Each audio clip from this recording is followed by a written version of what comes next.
So, something that I said during my video where I talked about the recent Batman Deadpool crossover is that they were definitely going to do Superman Spider Man as the next one because it was very obvious, even though it never, to my knowledge, had an official announcement. That doesn't really matter anymore because now we do have one. So, this broke earlier yesterday, but Superman Spider Man #1 gets full creative teams and covers revealed. So earlier today, DC officially broke that their crossover, Superman Spider-Man, is going to come out in March. These are the variant covers that they shown, which just looks really cool. Love this one by Jorge Jimenez.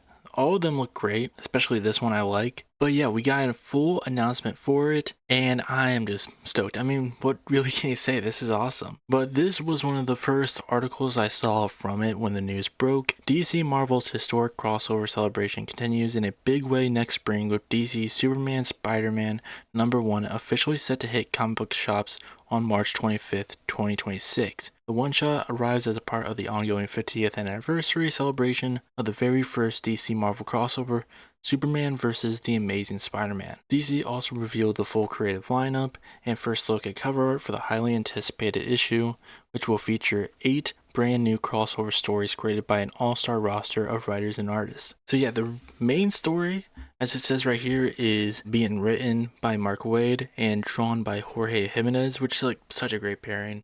Literally you can see like Jorge's work right here. And Mark Waid, to my knowledge, has he ever worked on Spider-Man? Like full time? Like done a full story of Spider-Man, not like some fill-in issues. I mean, even then, that's still valid, but like, I'm curious to see what Mark Waid would do with Spider-Man.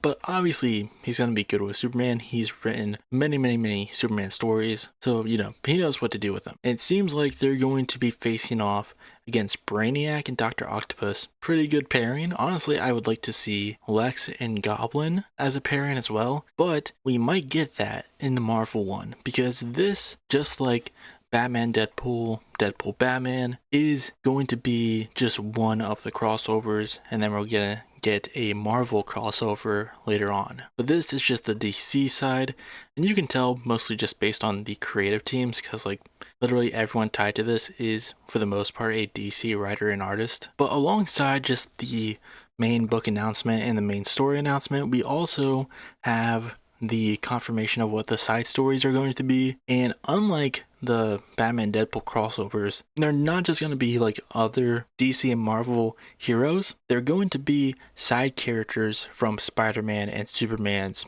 mythos. And I'm not sure if Marvel is going to continue that, like they're also going to do that. That would be cool, but I do like that they're doing it in this one. They also revealed the creative teams. We have a side story with Lois Lane and Mary J. Watson. Makes sense, the love interests, but it's being written by Tom King.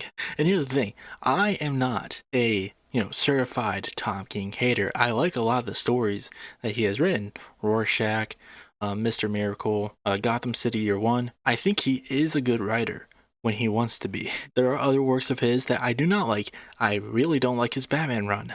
I really don't. I don't really care to even pick up and read his Jenny Sparks or Black Canary, or his Wonder Woman, honestly, because sometimes I just think his writing is just not great. Like, he's one of those writers where I feel like if it's really good, it's really good. If it's really bad, it's really bad.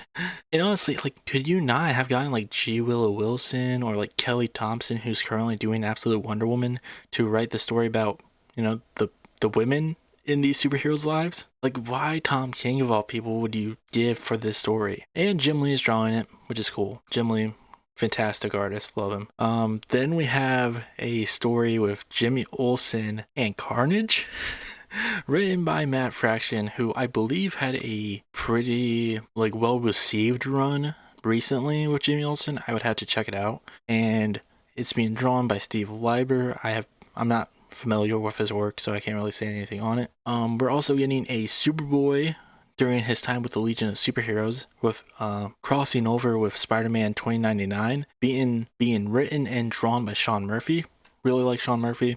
great writer and artist. Would love to see what he would do with this. And then we have Gail Simone and Belén Ortega crossing over Power Girl and Punisher. A weird choice in my opinion. I'm sure this would be good because I think Gail, to me, Gail is a really good writer. In my opinion, I think it would make more sense for it to be Power Girl and Spider-Man Miles Morales, because both of them have histories of being, the side characters to the main guys, or at least the descendants of them in some way. Of Power Girl from Earth 2 being the cousin of Kal-El from that Earth, who then came to the main universe, took up the name Power Girl. They could have done something of these multiversal replacements or predecessors that are now dumped into the main universe and done something with that. But instead it's Power Girl and Punisher. To me, that just doesn't work. They could have done they could have done something else. Also, Punisher, he got introduced in a Spider-Man comic, but he isn't a Spider-Man side character. To me, this just doesn't work in my opinion. We also are getting a crossover between Superboy Prime and Spider-Man during the Alien costume saga. I think we all know what's probably going to happen there. Superboy Prime is going to make comments about, the era of comics that the black suit is from or something like that, and then he'll get the symbiote on him and he'll just become ultra powerful or something. But it's being written by Christopher Priest, who is a pretty good writer. I haven't read a lot of his work, but from what I have read, he's pretty good. And I believe I'm familiar with Daniel Sampere is a recognizable name, but let me see if I recognize. Let me search up, because I know I heard his name. Okay. Oh, okay. He's currently working on Wonder Woman, and I think he he drew Dark Crisis, which did look good. And I will say, even though do not plan on ever really reading Tom King's Wonder Woman run, this art looks great. You can't deny that this art looks good. This looks fantastic. So yeah, let me check out that one artist that I didn't know, Steve Lieber. Okay, this is pretty good. Yeah, this is pretty good art. Oh yeah, this will work. It literally has a Jimmy Olsen art piece right there. This would definitely work with a Jimmy Olsen story. Then we're getting Greg Rucka and Nicola Scott staging a rivalry between the Daily Planet and the Daily Bugle. Greg Rucka, great writer. Nicola Scott, great artist. Honestly, I feel like this would just be J. Jonah Jameson versus Perry White. That would be fun to see. And then we are getting a flashback story between Pa Kent and Uncle Ben, written by Jeff Lemire and drawn by Rafa Sandoval, who, again, a familiar name. I can't recall exactly what their, work is. Let's see. Okay, definitely has some Spider-Man work. Oh, that looks great. Okay, this is solid. Yeah, that'll be fine. Oh, okay, I'm not sure if he's the main artist on Absolute Superman, but the image looks great. Okay, yeah, he probably is, or at least he does a lot of the covers. But yeah, it looks good. Literally everyone so far is a perfect match. And then you have this person. Then you got Tom King just out of place. You know what? Let's check out this artist too. This will be for the Power Girl Punisher crossover. Yeah, pretty good. Again, no real bad picks here. But yeah, we're getting a flashback story with Pa Kent and Uncle Ben. Jeff Lemire, in my opinion, is the perfect person for this. I feel like he will do that so well. He's so good at those heartfelt moments. I love Robin and Batman, that book, where he just the emotional stints in that book between Dick Grayson and Bruce. I feel like he would do great with this. Honestly, I kind of wish that Dustin Yan, I believe that's how you pronounce his last name, the guy that he worked with on Robin and Batman, was doing this crossover with him, because I love that light sort of style that he had on that. I feel like it would really fit with this heartfelt flashback story. But they still had a good pick for an artist, so we'll see where this goes. Again, very excited. To me, it's just one of these things, when it comes to these crossovers, where it's just, I just really want them to pack it in with as much as they can, while also just telling a good story. When it comes to these crossovers, I really do not try to ask for much, because it's very rare that we get these in the first place, and the fact that we are getting them is great and a rarity. But I try to always keep my expectations a little bit low, just because, again, we're not getting a full mini series about this. We're only getting one shots, and even then, you know, they gotta like cram a lot in, so there's not gonna be like a ton of story there. They're gonna try to like, you know, keep it fast paced, keep it moving. So I hope this goes very well, and I hope, you know, the Marvel one does well too, even though we don't have much details on it yet. But I really hope that this isn't where they stop, because I feel like that's what they're probably gonna do. I don't like, I have this feeling that they're gonna do this one and they're gonna be like, nope, that's enough. We're done. We're done with this. We played nice for, you know, a year, but now we're gonna go our own ways and probably not do this again until we merge into the pure monopoly that we want to become, or at least the people, you know, in the suits want us to become. But I'm still very excited for this. I mean, there's not really much else to say. Again, we only get very little context, and again, I don't think they're gonna do anything like too big or bombastic. I think they're gonna keep it pretty tame, especially with like Mark Waid, you know, behind the reins of the main story. This guy, again, I don't know much of like any Spider-Man work that he has done, but I feel like he's going to keep this pretty tame. He's going to keep it like the purest versions of these characters that you can keep them in. Because like, this guy loves Superman, obviously. He literally left Man of Steel after the next snap scene because he absolutely hated what they did with Superman in that movie. Like, this guy has a deep love for Superman. So he's definitely going to keep him, you know, the idealistic way that he's always been portrayed as. But with Spider-Man, I'm curious to really see what they do with him. Maybe he's going to use Spider-Man as a way to, like, you know, kind of talk about his character as he's been betrayed by Marvel Comics recently. Maybe, I don't know. I don't know if Waid would want to poke the bear that much of being like, hey, Marvel editorial, wake up and actually do something with him that's, you know, good. But regardless of that, you know, pairing them up against Brainiac and Dr. Octopus, again, a great pairing. Obviously, the obvious one would be Green Goblin and Lex Luthor. What other pairings could they do? That's a Livewire and Electro, Sandman and Parasite, maybe? Or who? I don't know. Parasite would probably work better with like maybe Mr. Negative. They could do like Intergang and Kingpin. Rhino and who would they do? I mean, you need a big guy, a big like bruiser for Superman to team up with Rhino. And there's a lot of them, but who exactly fits? I honestly can't think of much. Maybe Ultra Humanite? Then, I mean, they could do Toyman and the Tinkerer. That would be fun. Or like, oh, Toyman and, Alistair Smythe, like the Smythe family, to create like toy Spider Slayers. They could do Scorpion and Bizarro, because like, you know, they're kind of like mirrored versions a bit. I don't know. I feel like they have very like different style villains that some of them don't, like, you can't find a perfect matchup with one of them. Like, who would Vulture team up with? Like, who, like, if he was like, if Spider-Man was paired up with Batman, it would be like Vulture and Firefly. But like, a lot of because of how strong he is, a lot of Superman's villains aren't like these, you know, just easy crooks who just have like a singular gimmick. I mean, some of them do. But like, who's Metallo's opposite when it comes to Spider-Man's Rogues Gallery? Who's General Zod's? Morlun?